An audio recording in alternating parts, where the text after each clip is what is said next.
नमस्कार मित्रों। रीता सरकार अब मुंशी प्रेमचंद द्वारा लिखी गई दो बैलों की कथा प्रस्तुत कर रही हैं। जानवरों में गधा सबसे ज़्यादा बुद्धिहीन समझा जाता है। हम जब किसी आदमी को परले दर्जे का बेवकूफ़ कहना चाहते हैं तो उसे गधा कहते हैं।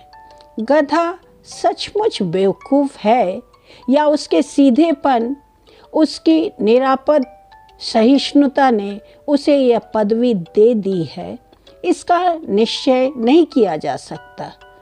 गायें सींग मारती हैं। ब्याई हुई गाय तो अनायास ही सिंहनी का रूप धारण कर लेती है।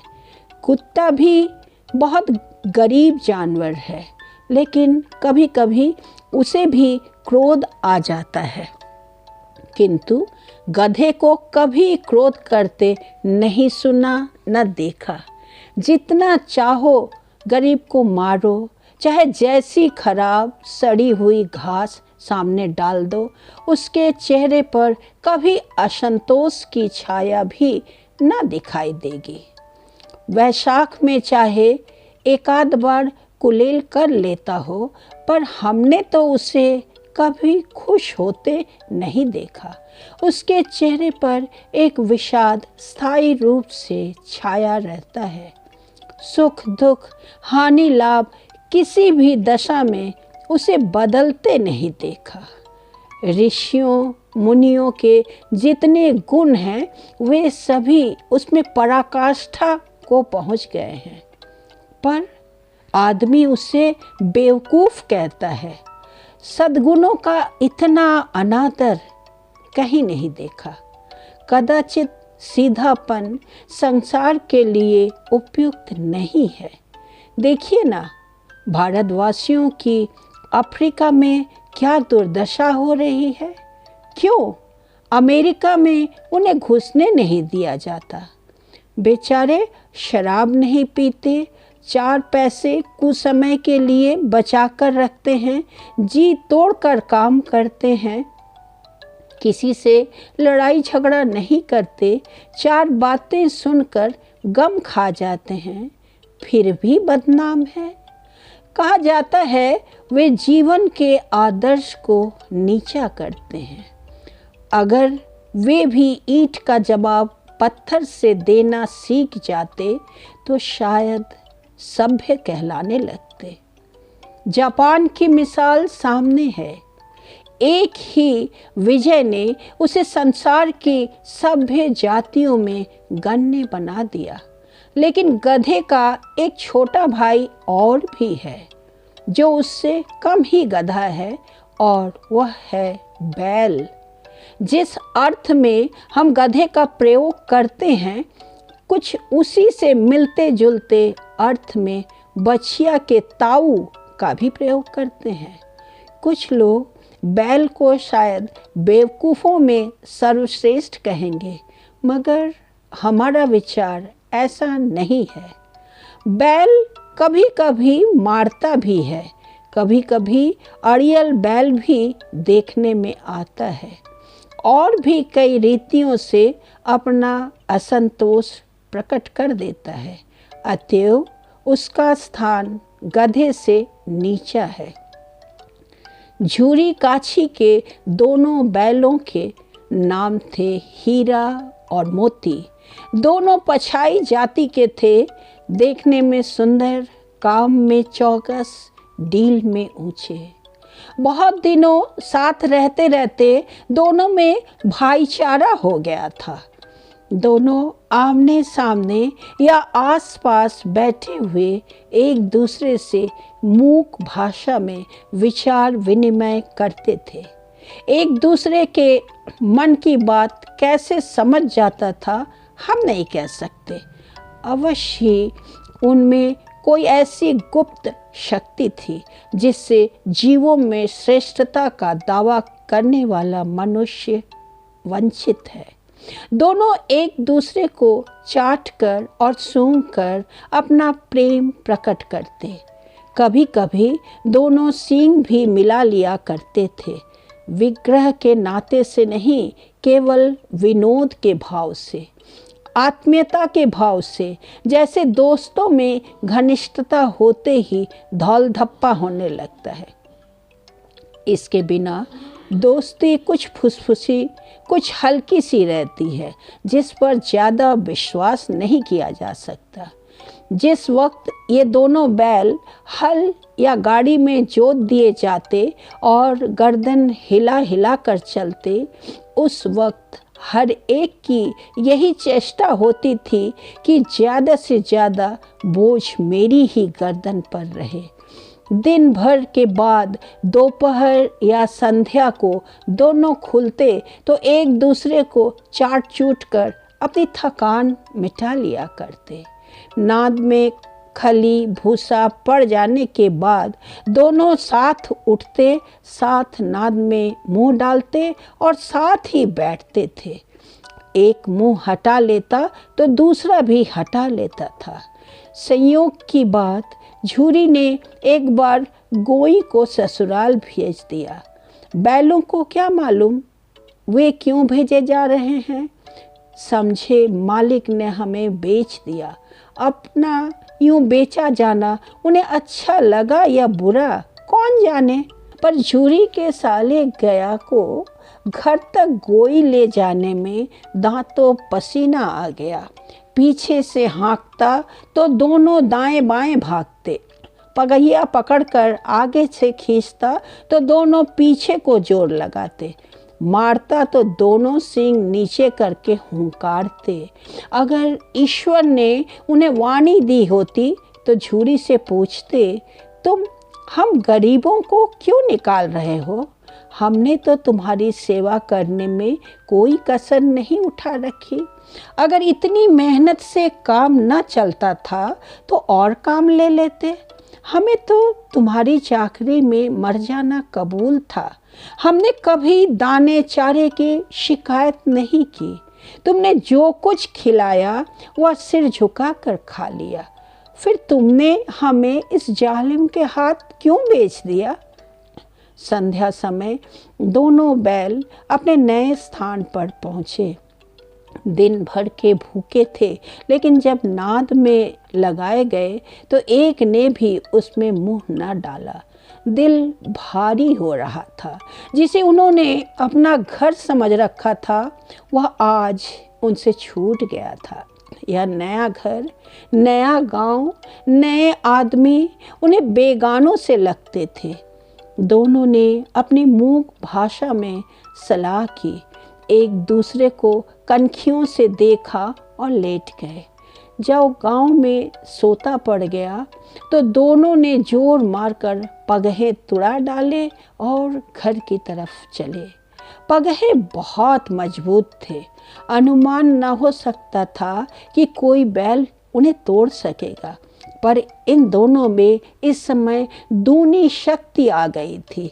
एक एक झटके में रस्सियां टूट गई। झूरी प्रातःकाल सोकर उठा तो देखा कि दोनों बैल चरनी पर खड़े हैं। दोनों की गर्दनों में आधा आधा गराव लटक रहा है। घुटने तक पांव कीचड़ से भरे हैं और दोनों की आंखों में विरोधमय स्नेह झलक रहा है। झूरी बैलों को देखकर स्नेह से गदगद हो गया। दौड़कर उन्हें गले लगा लिया। प्रेमालिंगन और चुंबन का वह दृश्य बड़ा ही मनोहर था। घर और गांव के लड़के जमा हो गए और तालियां बजा बजा कर उनका स्वागत करने लगे। गांव के इतिहास में यह घटना अभूतपूर्व न होने पर भी महत्वपूर्ण थी। बाल सभा ने निश्चय किया, दोनों पशु वीरों को अभिनंदन पत्र देना चाहिए। कोई अपने घर से रोटियां लाया, कोई गुड़, कोई चोकर, कोई भूसी। एक बालक ने कहा, ऐसे बैल किसी के पास न होंगे। दूसरे ने समर्थन किया, इतनी दूर से दोनों अकेले चले आए। तीसरा बोला, बैल नहीं है, वे उस जन्म के आदमी है। इसका प्रतिवाद करने का किसी को साहस न हुआ। झूरी की स्त्री ने बैलों को द्वार पर देखा तो जल उठी। बोली, कैसे नमक हराम बैल हैं कि एक दिन वहाँ काम न किया, भाग खड़े हुए। झूरी अपने बैलों पर यह आक्षेप न सुन सका। नमक हराम क्यों है? चारा दाना न दिया होगा तो क्या करते? स्त्री ने रोब के साथ कहा, बस तुम ही तो बैलों को खिलाना जानते हो, और तो सभी पानी पिला पिला कर रखते हैं। झूरी ने चिढ़ाया, चारा मिलता तो क्यों भागते? स्त्री चिढ़ी, भागे इसलिए कि वे लोग तुम जैसे बुद्धुओं की तरह बैलों को सहलाते नहीं, खिलाते हैं तो रगड़ कर जोतते भी हैं।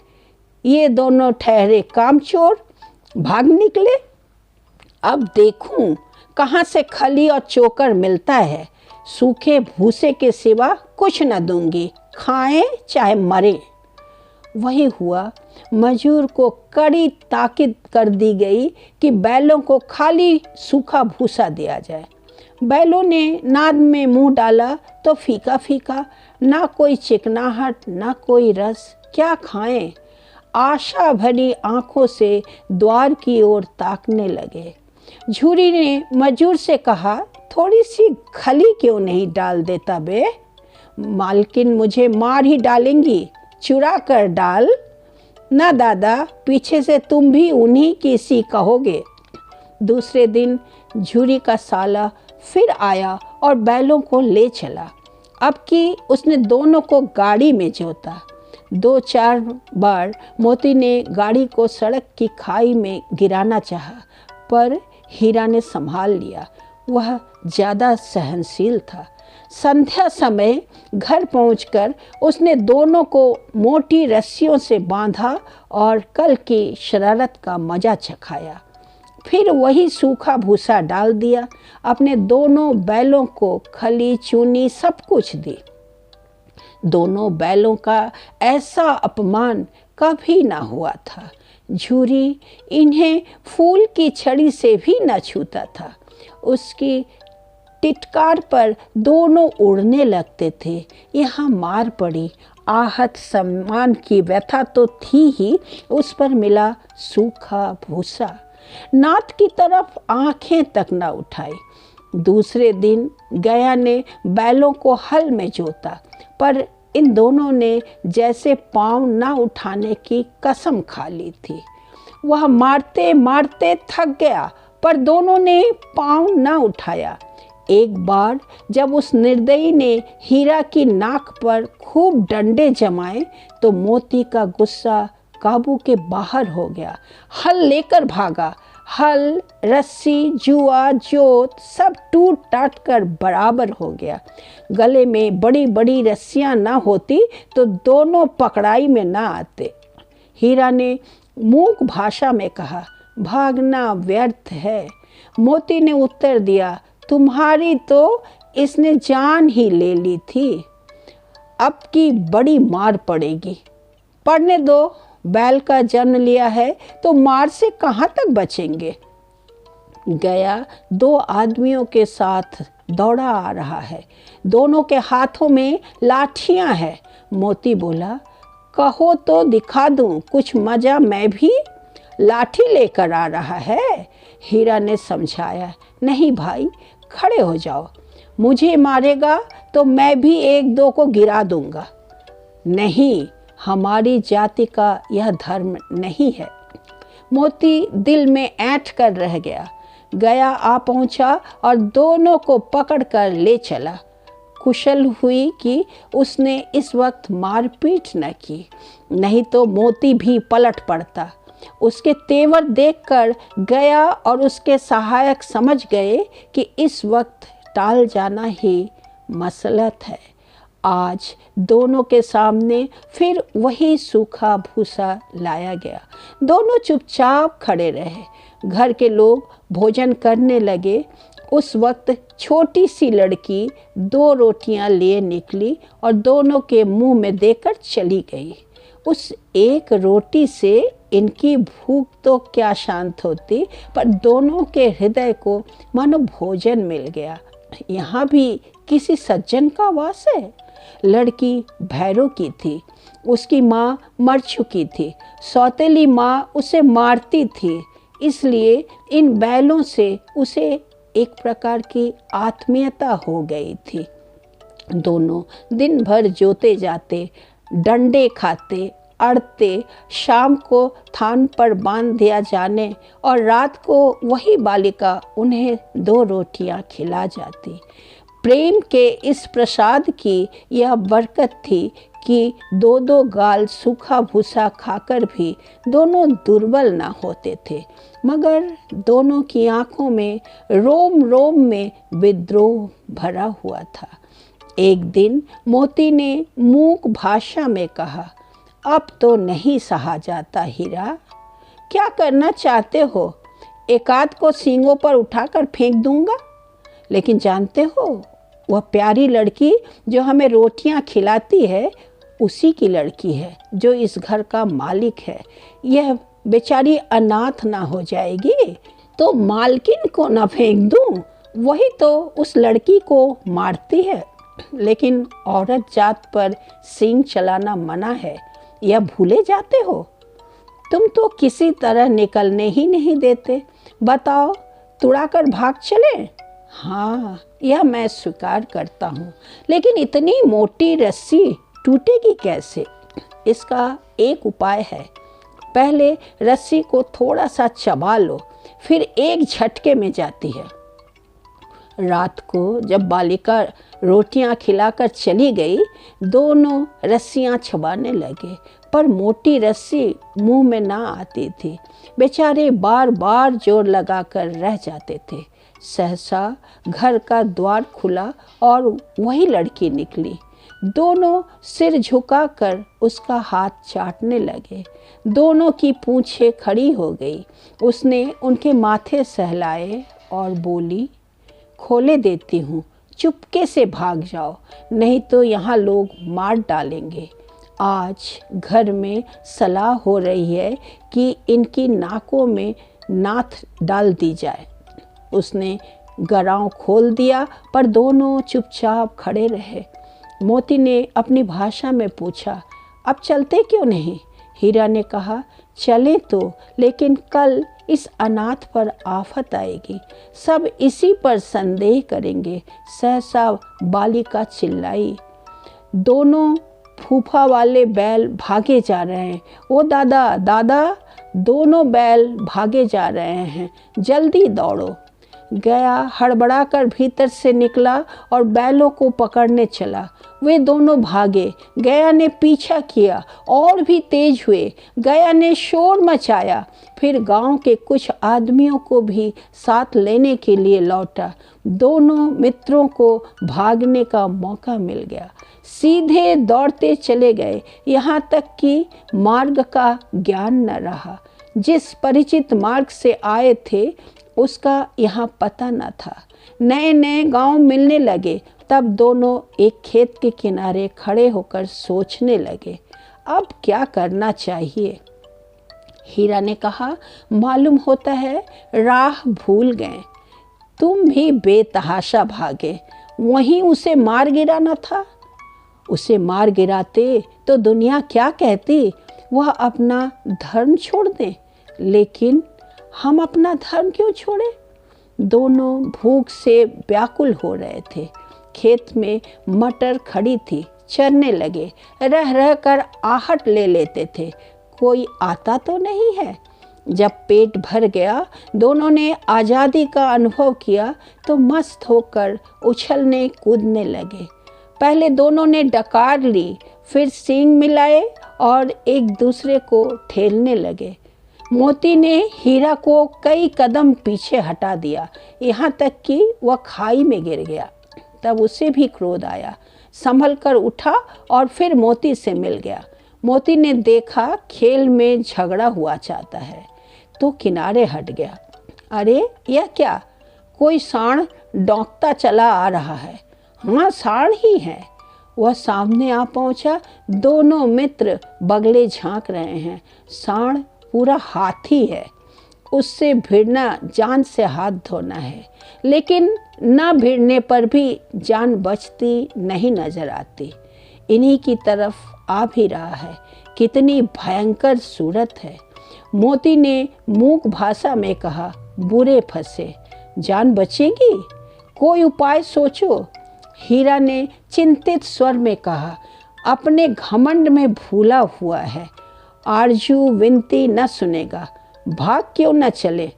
भागना कायरता है तो फिर यहीं मरो।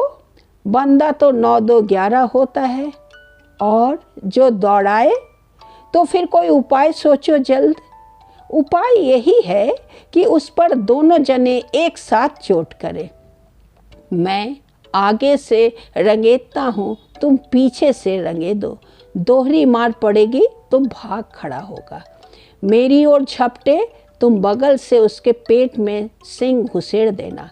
जान जोखिम है पर दूसरा उपाय नहीं है। दोनों मित्र जान हथेलियों पर लेकर लपके।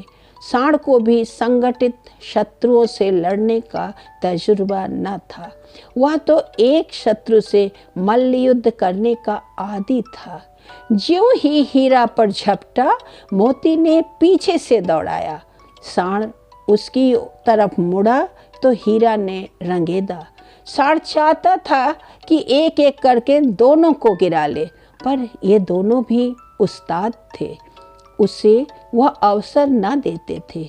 एक बार सांड झल्लाकर हीरा का अंत कर देने के लिए चला कि मोती ने बगल से आकर पेट में सींग भोंक दिया। सांड क्रोध में आकर पीछे फिरा तो हीरा ने दूसरे पहलू में सींग चुभो दिया।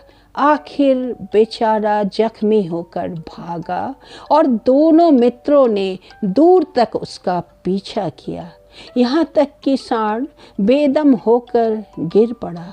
तब दोनों ने उसे छोड़ दिया। दोनों मित्र विजय के नशे में झूमते चले जाते थे।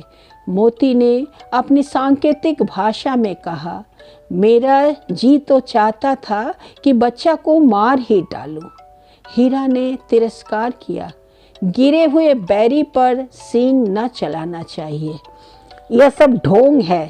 बैरी को ऐसा मारना चाहिए कि फिर न उठे। अब घर कैसे पहुंचेंगे वह सोचो, पहले कुछ खा ले तो सोचें।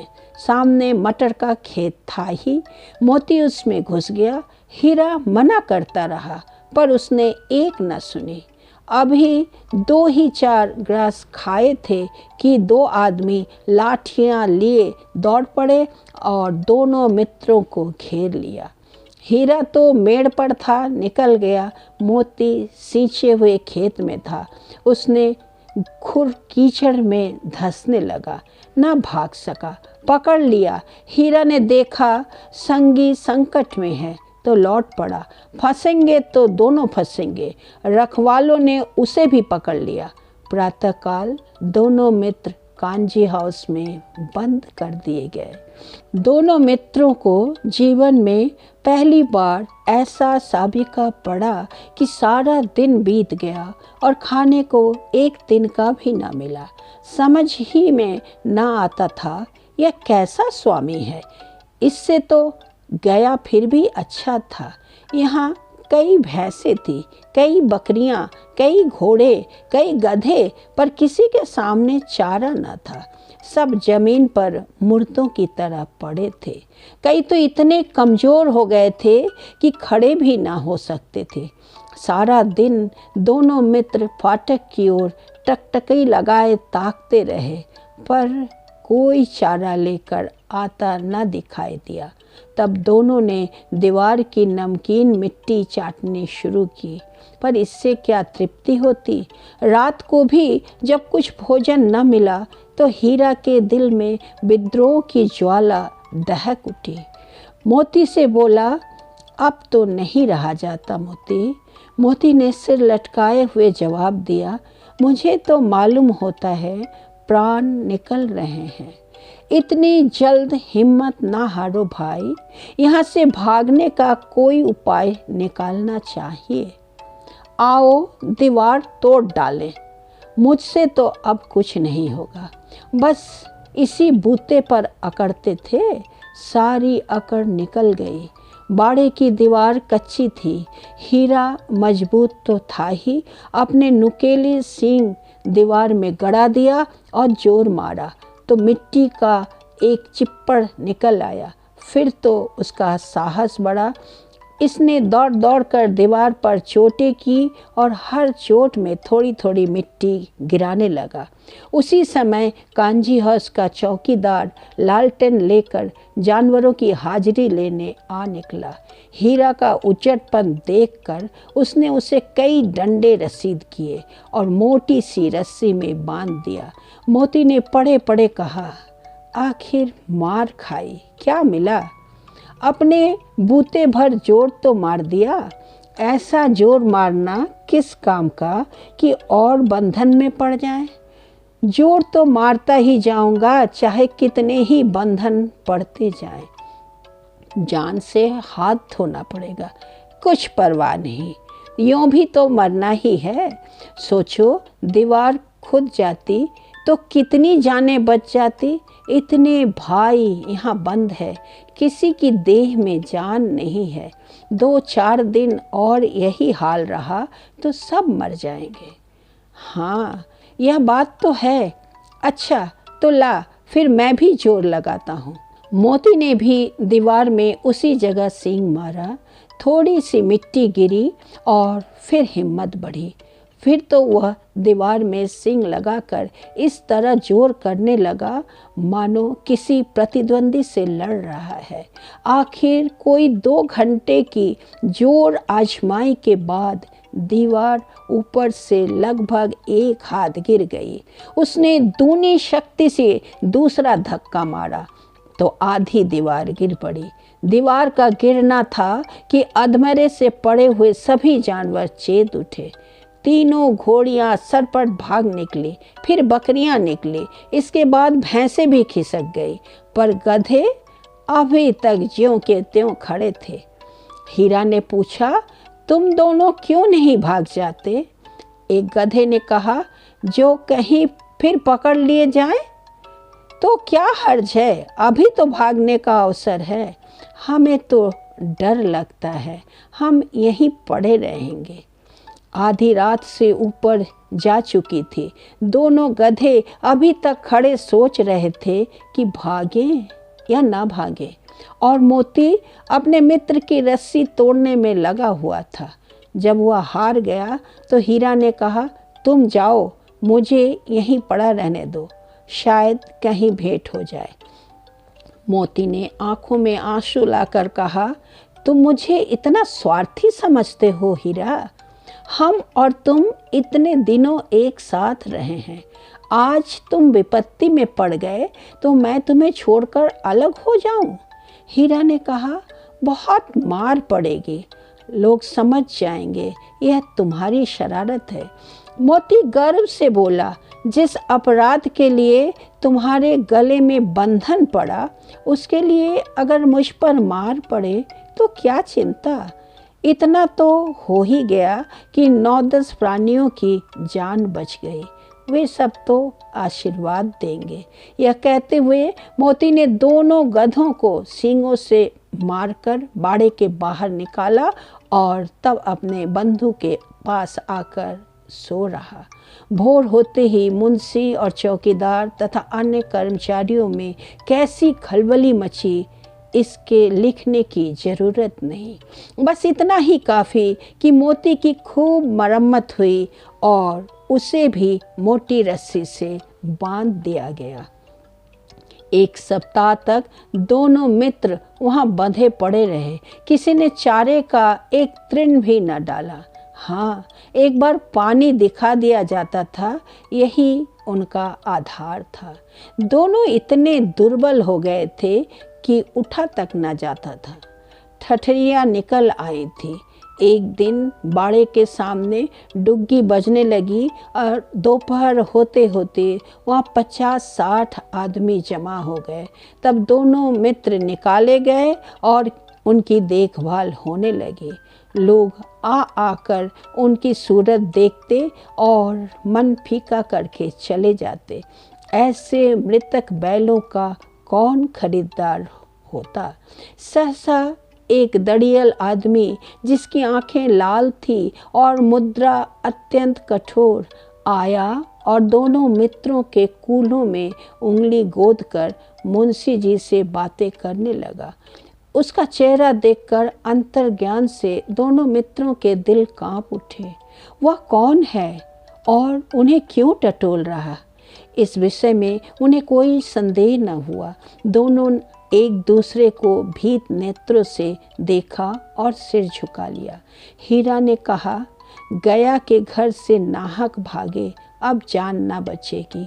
मोती ने अश्रद्धा के भाव से उत्तर दिया, कहते हैं भगवान सबके ऊपर दया करते हैं, उन्हें हमारे ऊपर क्यों दया नहीं आती। भगवान के लिए हमारा मरना जीना दोनों बराबर है। चलो अच्छा ही है, कुछ दिन उसके पास तो रहेंगे। एक बार भगवान ने उस लड़की के रूप में हमें बचाया था, क्या अब ना बचाएंगे। यह आदमी छुरी चलाएगा, देख लेना। तो क्या चिंता है, मांस, खाल, सींग, हड्डी सब किसी न किसी काम आ जाएंगे। नीलाम हो जाने के बाद दोनों मित्र उस दड़ियल के साथ चले। दोनों की बोटी बोटी कांप रही थी। बेचारे पांव तक ना उठा सकते थे, पर भय के मारे गिरते पड़ते भागे जाते थे, क्योंकि वह जरा भी चाल धीमी हो जाने पर जोर से डंडा जमा देता था। राह में गाय बैलों का एक रेवड़ हरे भरे हार में चरता नजर आया। सभी जानवर प्रसन्न थे, चिकने चपल। कोई उछलता था, कोई आनंद से बैठा पागुर करता था। कितना सुखी जीवन था इनका, पर कितने स्वार्थी हैं सब। किसी को चिंता नहीं कि उनके दो भाई बधिक के हाथ पड़े, कैसे दुखी हैं। सहसा दोनों को ऐसा मालूम हुआ कि यह परिचित राह है। हाँ, इसी रास्ते से गया उन्हें ले गया था। वही खेत, वही बाग, वही गांव मिलने लगा। प्रतिक्षण उनकी चाल तेज होने लगी। सारी थकान, सारी दुर्बलता गायब हो गई। आह, ये लो, अपना ही हार आ गया। इसी कुएं पर हम पुर चलाने आया करते थे। यही कुआं है। मोती ने कहा, हमारा घर नगीच आ गया। हीरा बोला, भगवान की दया है, मैं तो अब घर भागता हूँ। यह जाने देगा, इसे मैं मार गिराता हूँ। नहीं नहीं, दौड़कर थान पर चलो, वहाँ से हम आगे न जाएंगे। दोनों उन्मत्त होकर बछड़ों की भांति कुलेले करते हुए घर की ओर दौड़े। वह हमारा थान है। दोनों दौड़कर अपने थान पर आए और खड़े हो गए। दड़ियल भी पीछे पीछे दौड़ा चला आता था। झूरी द्वार पर बैठा धूप खा रहा था। बैलों को देखते ही दौड़ा और उन्हें बारी बारी से गले लगाने लगा। मित्रों की आंखों से आनंद के आंसू बहने लगे। एक झूरी का हाथ चाट रहा था। दड़ियल ने जाकर बैलों की रस्सियां पकड़ ली। झूरी ने कहा, मेरे बैल हैं। तुम्हारे बैल कैसे? मैं मवेशी खाने से नीलाम लिए आता हूँ। मैं तो समझा हूँ चुराए लिए आते हो। चुपके से चले जाओ, मेरे बैल हैं। मैं बेचूंगा तो बिकेंगे। किसी को मेरे बैल नीलाम करने का क्या अख्तियार है? जाकर थाने में रपट कर दूंगा। मेरे बैल हैं, इसका सबूत यह है कि मेरे द्वार पर खड़े हैं। दड़ियल झल्ला कर बैलों को जबरदस्ती पकड़कर ले जाने के लिए बढ़ा। उसी वक्त मोती ने सींग चलाया। दड़ियल पीछे हटा। मोती ने पीछा किया, दड़ियल भागा, मोती पीछे दौड़ा। गांव के बाहर निकल जाने पर वह रुका, पर खड़ा दड़ियल का रास्ता देख रहा था। दड़ियल दूर खड़ा धमकियां दे रहा था, गालियां निकाल रहा था, पत्थर फेंक रहा था, और मोती विजयी शूर की भांति उसका रास्ता रोके खड़ा था। गांव के लोग यह तमाशा देखते थे और हंसते थे। जब दड़ियल हार कर चला गया तो मोती अकड़ता हुआ लौटा। हीरा ने कहा, मैं डर रहा था कि कहीं तुम गुस्से में आकर मार ना बैठो। अगर वह मुझे पकड़ता तो मैं बेमारे ना छोड़ता। अब ना आएगा तो दूर ही से खबर लूँगा, देखूं कैसे ले जाता है। जो गोली मरवा दे, मर जाऊंगा पर उसके काम तो ना आऊँगा। हमारी जान को कोई जान ही नहीं समझता, इसलिए कि हम इतने सीधे हैं। जरा देर में नादों में खली, भूसा, चोकर और दाना भर दिया गया और दोनों मित्र खाने लगे। झूरी खड़ा दोनों को सहला रहा था और 20 लड़के तमाशा देख रहे थे। सारे गांव में उछाल सा मालूम होता था। उसी समय मालकिन ने आकर दोनों के माथे चूम लिए। धन्यवाद।